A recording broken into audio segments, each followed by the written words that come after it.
All right, let's get to it. So we're going to pick up right where we left off in part 1 of this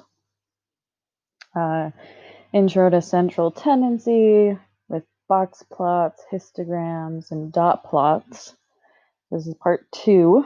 I have to apologize, my throat is very dry right now. No matter how much water I drink, I swear it's just... Anyway, let's get to the math, eh? Okay, so we're going to be using... Actually, we're not really going to be... Well, yes, okay. We're going to talk about that number of pets owned data that we talked about in part 1. So that's kind of why I still have this stuff pulled up. So let's look at this question right here. Based on our data, what is the typical number of pets owned? So I want you guys to think about this for a minute. Oh, as my headphone falls out. So with it right now, you guys. Okay. So I want you guys to think about that question for a minute. So maybe pause the video, think about it, see if you can reason through it, and then come back and we'll chat. All right, assuming you thought about it for a minute, let's talk about this. What is the typical number of pets owned? So what I would hear from students typically, nice, Miss Munson. Okay. Usually students will give me either the median, bigger, the median or the mean. Do I have the mean showing somewhere? I swear I did. Where is it? Oh, there it is. Or the mean. So those are typically the numbers that students will give me when asked this question. What's the typical number of pets owned? So maybe I'll just rewrite this down here really quick. So a lot of students give me the mean. So remember, that's the symbol for mean or average of 5 pets. And then some students will say the median. 4 pets. And some even say, well, it's got to be the mode. And again, mode is basically the most frequent number.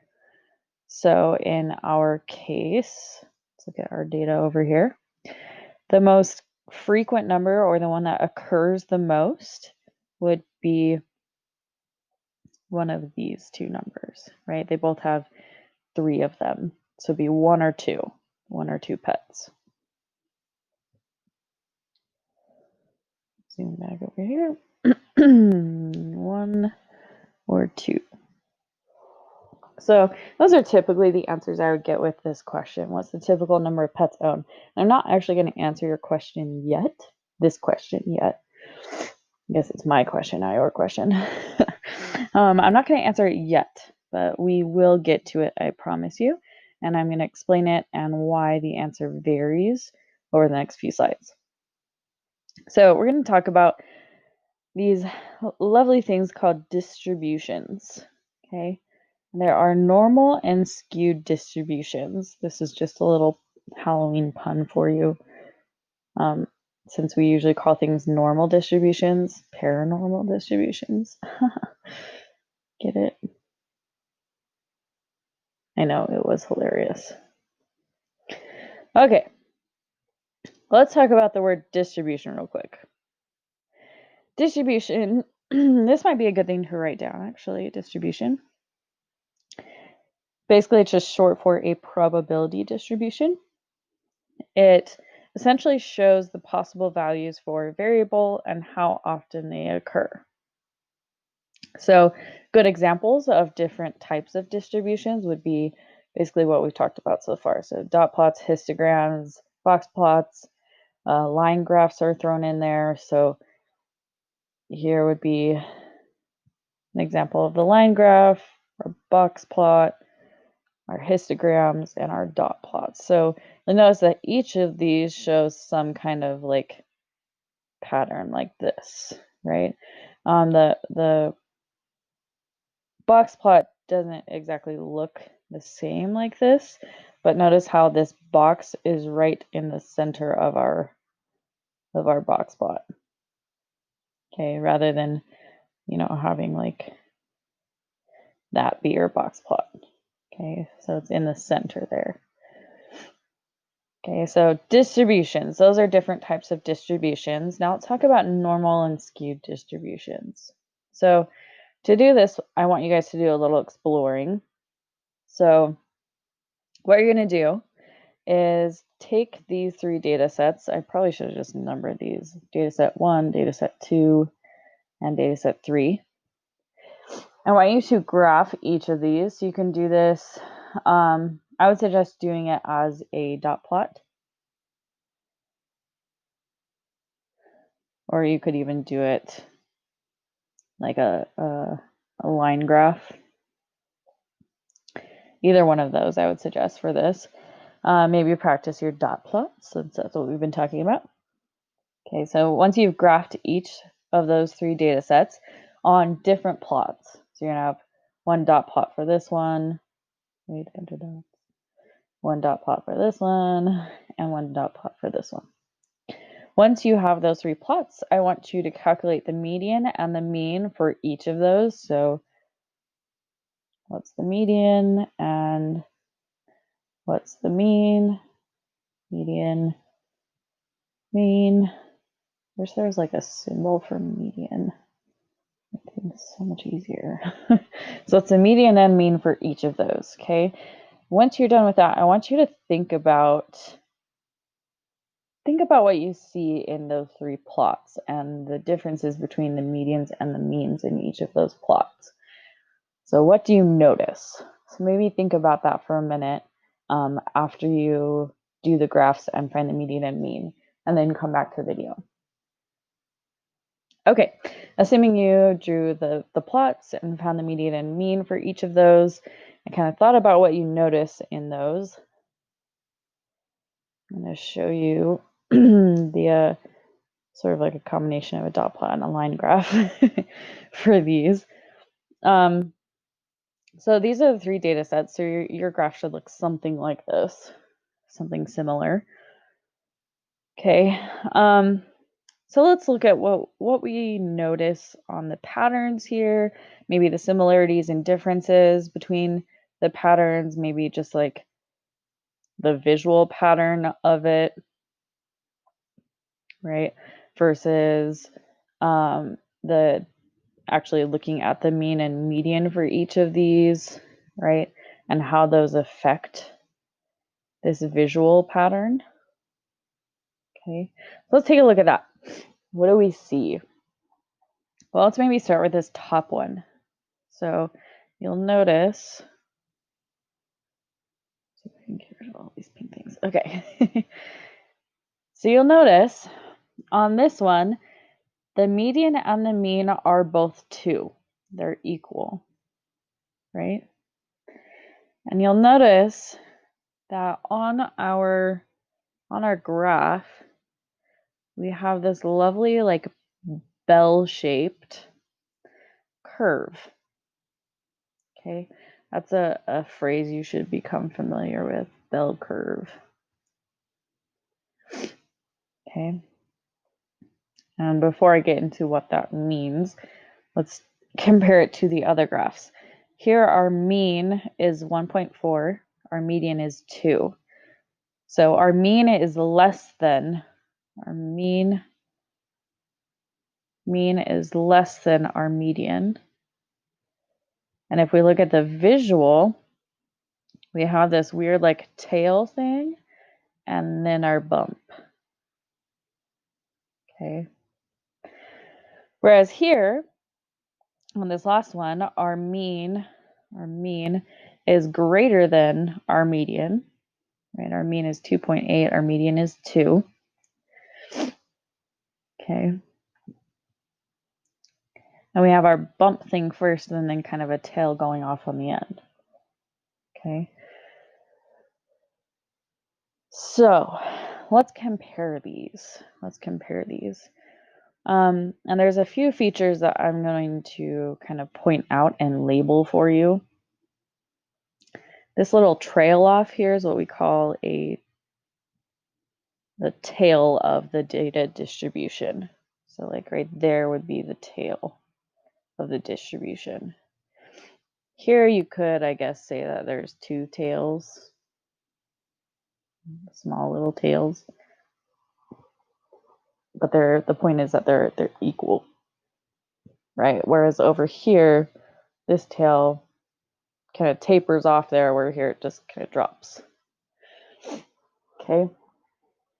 So another thing you should notice is that the median actually stays the same for all of these data sets. And let me remind you what those numbers are here. So you'll notice that there's actually that set of numbers right there is actually the same as this and this. Maybe if it wants to draw there.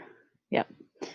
The difference between the data sets is on number 2, we added a -4, and on number 3, we added a 10, right? So on one of them, we added a negative number that was far out there, and on the other one, we added a positive number that was far out there. So let's take a look and see if we can find this pattern. Okay. So when we have a mean and a median that are the same or extremely close to the same, so maybe it's like 2 and 2.00001, right? So when we have the mean and median that are essentially equal, we get this perfect bell-shaped curve. Okay? This is what we call a normal distribution. Basically, the key feature there is that it's symmetrical. So that's the key thing there. So I would definitely write that word down next to it. So the word symmetrical, right? Let's take a look at this graph and the asymmetry of it. So notice we do have that bell shape here, but we have that extra point. We have that extra point on -4. So it drags out, right? We don't have a point over here as well to balance it out. Okay, so it's asymmetrical. It's also what we would call skewed. So if it's not symmetrical, it's what we call skewed. So maybe I'll write that in parentheses. Not symmetrical. And I know this looks messy. I'll get to the neater version of this. Don't worry. Right? And then if we look at this one, this last one, we see that's the same thing, only it's skewed in the other direction, right?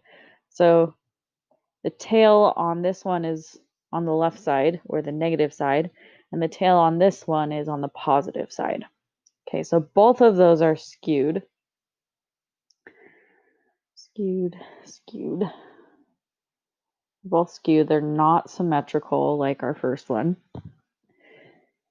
Now, there are different types of skews. So let's talk about that. That is not what I wanted to do. Okay. Here we go. Here's the neat version of that. So, a normal skewed distribution, or you'll just hear it say called normal distribution, is that bell curve shape. So think of like think of a bell. Lovely bell. There's your lovely bell. Beautiful, Miss Montana. Okay. So normal distribution is what we call bell-shaped curve. Okay. And again, the key feature there is that it's symmetrical. I don't know what I started writing there. Okay, now notice there's two different types of skewed distributions, right? There's a negatively skewed and a positively skewed. So how you can tell the difference is you're going to look where the tail is. Okay, so where it tapers off. Okay, so I kind of wrote it up here. Look where the tail of the data is, and that's the direction it's skewed. So on this one on the left here, the tail is skewed in the negative direction, right? Think of a number line. That would be our positive side. This would be our negative side. So we would call that negatively skewed, okay? Because that weird -4 we threw in there with the rest of our data, right, kind of pulled, I wish you could see my hand motions right now. It pulled the data towards the negative side, right? So we call it negatively skewed. And then the opposite of that would be when we threw that big 10 in our data set of zeros, ones, twos, and threes, right? It pulled the data towards the positive direction, right? So that's what we would call a positively skewed distribution. So again, key thing is there, look where the tail of the data is, so kind of where it tapers off. Okay. So normally skewed data, that's your bell curve. Positively skewed, you're going to have, I'll exaggerate this, your tail to the positive side. Negatively skewed, you have your tail to the negative side. Okay. Now we're going to actually play with this for a minute, and I want you to see if you can find a pattern with the mean and the median here. So this right here would be what we would call a a normal distribution, right? It's symmetrical on both sides. If I were to maybe click over here, what happens, right? So notice that the data is split right there. Okay, where it has the different colors between yellow and green, that means 50% of the data. So your median is that separation between the two colors there. Whereas your mean is this red line. Okay, so that's your mean. This line right here is your median. Okay, so keeping that in mind, I'm going to again show you that normal distribution. Let's see if I can get it at, that's pretty close to 0. Okay. So that separating line, the median and the mean are equal here. Okay, it's symmetrical. But what happens when I pull it this way, right? Our mean is here now, and our median is here. So our mean is greater than our median when it's positively skewed data. Okay. Now, looking at the opposite side, right? Let me erase that. When we have a negatively skewed data set, so again, the tails to the negative side here, the mean, that red line there, the mean is less than, so on our number line, it's less than the median, right? And this website is posted with this assignment on Google Classroom, so you can kind of play with it a little bit if you want to. And I would definitely recommend it just because it helps you understand the data a little more. Let's see if we can erase all that. So again, to do, here we go. Get it equal. So symmetrical, our mean and median are the same. Positively skewed, the mean is greater than the median. Negatively skewed, the mean is less than the median. So keeping that in mind, so this information right here, keep that in mind for a minute. Maybe even, I would definitely draw this or write this down. Okay. keeping that information in mind, which do you think affects the skew of the distribution more? The mean or the median? So think about our data that we looked at. Let's see if I can find it. Think about this data. I know it looks really messy right now, but think about that data, right? Which was affected more by those random numbers that we threw into our data set? The mean or the median? So which one changed more between these data sets? Well, you'll notice the median didn't actually change at all, right? The median stayed the same when we threw in those extra numbers, the -4 and the 10, right? The median stayed the same, but the mean changed, right? When we threw in a negative number, oops,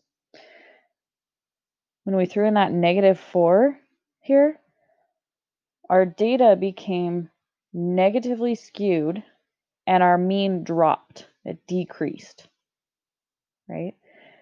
Whereas when we threw in the positive 10, the number that was higher than the rest of the data, more positive than the rest of the data, our data became positively skewed and our mean increased. Okay, so keeping that in mind, which do you think was affected more, the mean or the median? Well, the mean. The mean is affected more by the data, right?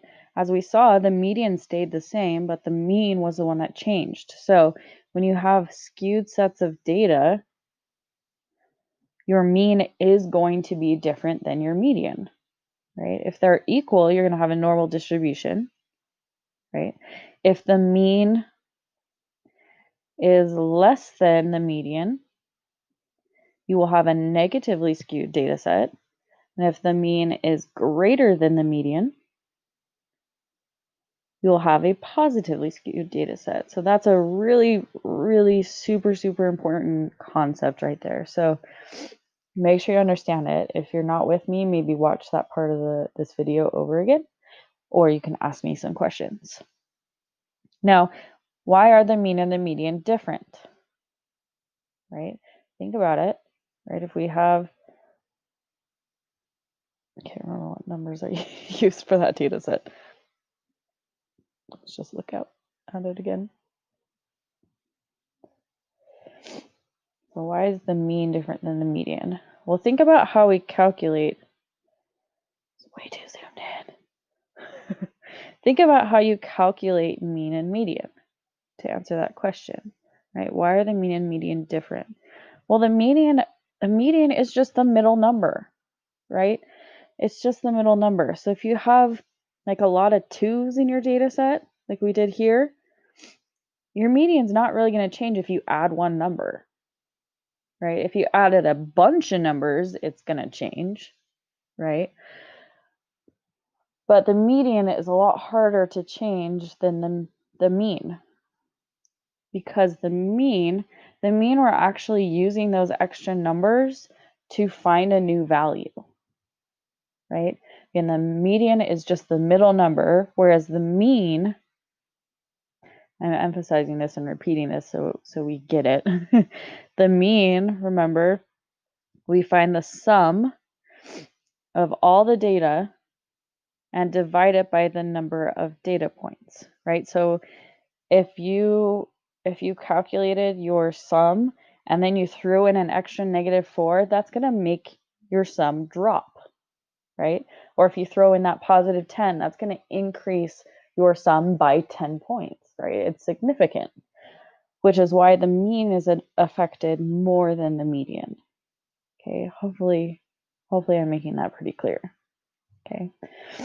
Another way you can think about the mean is that the mean is kind of like a balance point, right? So if you think about your symmetrical or your normal distribution, right, where your mean is right in the middle, okay, that means that 50% of the data is over here, right, and 50% of your data is over here, right?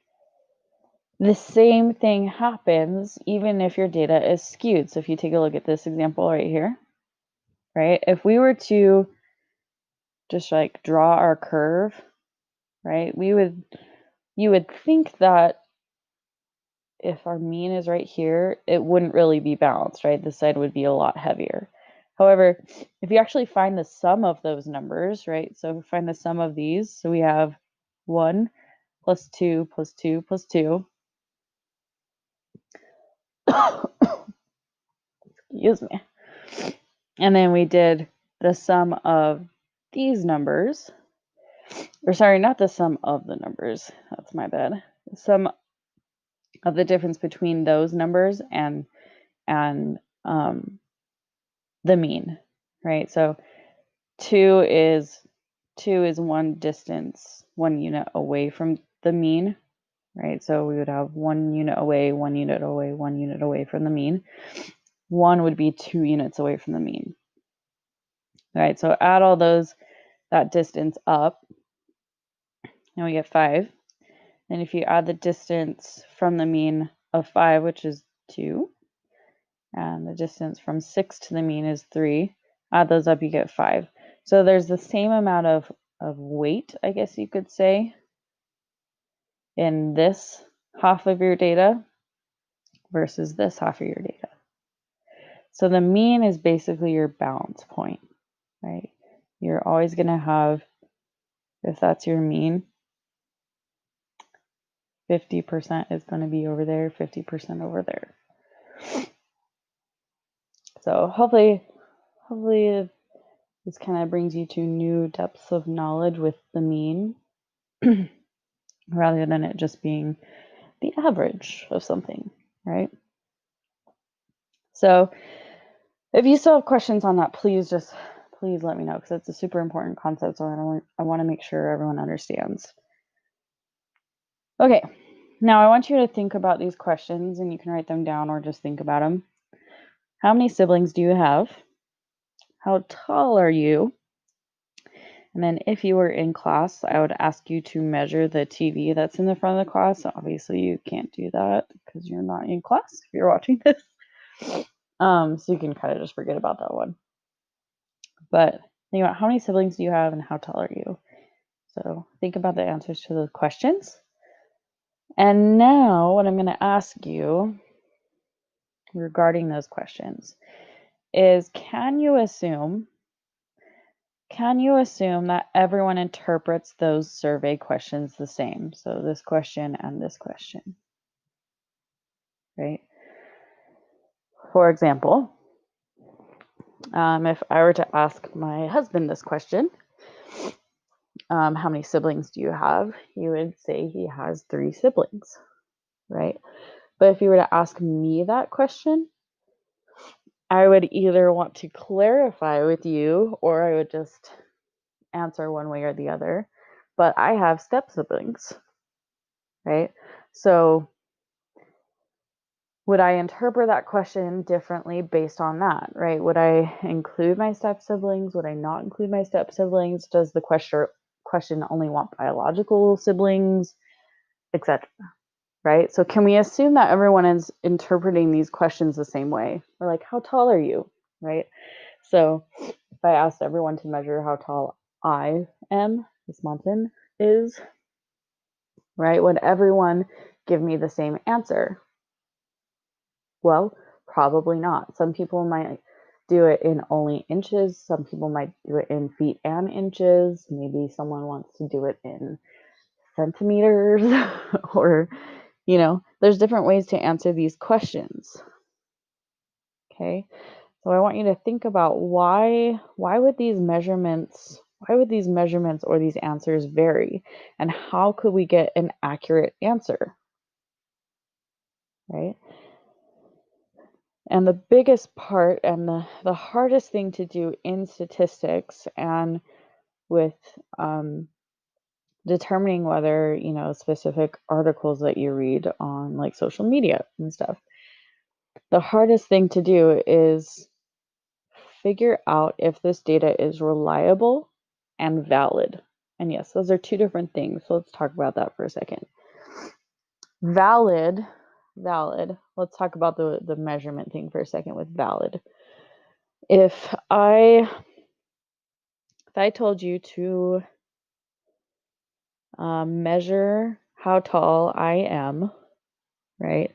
And I give you a measuring tape. So measuring tape, it can go like as long as you want it to, right? So think about a measuring tape. If I gave you a measuring tape and I gave someone else a measuring tape, but this one over here is accurate, but this one was actually printed, like the numbers on it were printed like half a millimeter off, right? Which of those would be valid? Well, phrasing the question that way, it's pretty obvious, right? This would be the valid one. So what I mean by valid data is your data measuring what you want it to measure? Okay.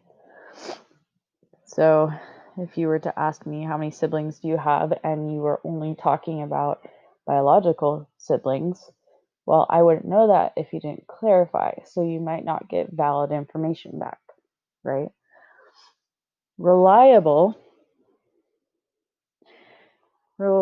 means that you would get the same answer over and over and over, right? So if I told everyone to measure the TV that's in the front of my classroom and every single person got the same answer, that would mean that our measurement is reliable, right? We know the TV is 60 inches diagonally or whatever it is, right? Or we know that Miss Munson is 5 feet 9 inches tall. Or we know that it rained 4 inches within 2 months last winter, right? So, and you may be thinking like, well, why does this matter? Well, think about the type of articles people see on a daily basis, especially with technology these days, right? If you have any kind of social media, you'll know that ads pop up all the time, and some of it is this lovely new phrase that we have called fake news, right? So the hardest part with statistics is creating that valid and reliable data and being able to tell what data is reliable and valid. Okay, so that's kind of why we're jumping into that discussion now. So this kind of brings us back to this question that I asked you earlier. What can we use for a typical data value? So the answer to that,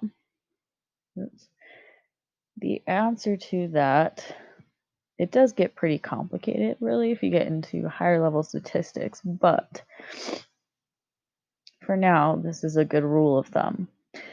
If your data is normally distributed, so you have that perfectly symmetrical, that's not very symmetrical, but you get what I mean, a perfectly symmetrical bell curve, right?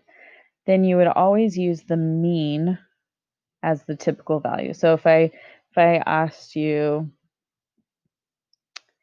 what is the typical value in this first data set here, right? Because it's symmetrical, perfectly symmetrical, we would say 2. Okay, so 2 would be your typical answer for that survey question, whatever the survey question is, right? Or if our pet data was perfectly symmetrical, which it's not, but say it was, let's say it went like this, okay, then we would say the typical number of pets is about 4 pets. Okay, you'd use the mean for that. However, if your data is not normally skewed, see if I can find where we were before. If it is not normally skewed, so it's skewed negative or positive, so you have that tail to the right or tail to the left, so positively skewed or negatively skewed, then you would use the median for your typical value because it's not going to be affected as much by these weird outlying numbers that kind of pull the mean towards either the positive or negative side. Okay, so if the data is skewed, you're going to use the median for typical value. And if the data is not skewed, you're going to use the median. Okay. So here's a quick little summary of a lot, basically everything we've gone through so far. Dot plots, histograms, and box plots provide visual graphical representations of data distributions, right? All those are different types of distributions. The mean and median of the distributions are numerical summaries of the center of the data. That's kind of an important thing, right? Remember the phrase measures of central tendency? Remember that from part 1, video part 1? The mean and median are basically a good typical number or the center of our data. When distributions are symmetrical, so you have that normal shape, that bell curve shape, the mean and median will be approximately equal. Again, maybe they won't always be the exact same number, like 2.54. Maybe one of them is 2.54 and the other one's 2.541, right? But they're going to be very close. If the distributions are skewed positively or negatively, the mean and median will not be equal, right? Just kind of like we saw with that example data, where the median stayed at 2, but the mean either changed to 1.4 or 2.8, right? So it pulls the mean away. For a typical value, if you're ever asked what's the typical value of a data set, if your data set is normally distributed, so you have that bell curve, you're going to use the mean for your typical value. Okay. If the data is skewed positive or skewed negative, you're going to use the median for your typical value. Okay, last thing you're going to do, and this kind of sums up everything we've talked about, is you're going to complete Module 2, Lesson 2 problem set. All of it. Okay. If you are an online student, you can take a picture of your work and upload it here, or you can turn it in with a Monday drop-off. If you're just absent for a day or two, you can turn this in when you get back. If you have any questions at all on any of the stuff that we've talked about in part 1 or part 2, or you have questions while you're working on the problem set, just shoot me an email. But hopefully this is getting you to a maybe deeper level of understanding of statistics than you have learned about before, because I know a lot of this stuff you've learned about in like 7th and 8th grade, even some of it in 6th grade, right? So hopefully this is helping us delve a little deeper into why statistics are so awesome and so important, especially in the world today. But yeah, if you have any questions while you're working on this stuff, just let me know.